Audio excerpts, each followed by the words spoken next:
this guide, I'm going to show you how you can remove other devices that are logged into your Instagram account.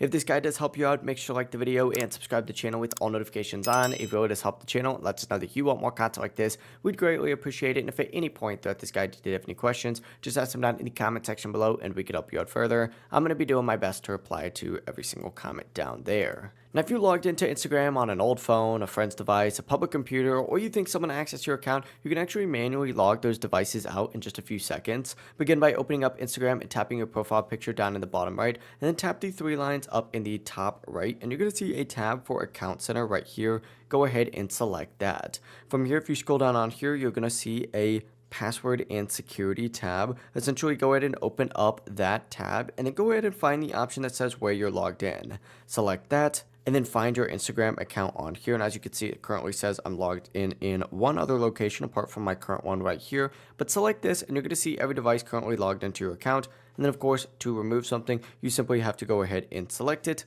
and then hit log out just like so and then hit confirm. That'll cause that device to instantly lose access to your Instagram account. And you can remove as many devices as you want. I will say, if you do see extra devices that you don't recognize, log them out immediately and change your password. And also turn on two-factor authentication. That'll just help you out more in the future. If you guys did have any questions, just ask them down in the comment section below and we can help you out further. I'm going to be doing my best to reply to every single comment down there. Before you do leave this guide, make sure to like the video and subscribe to the channel with all notifications on. It really does help us out. Let us know that you want more content like this. We'd greatly appreciate it. Have a great rest of your day though. Peace.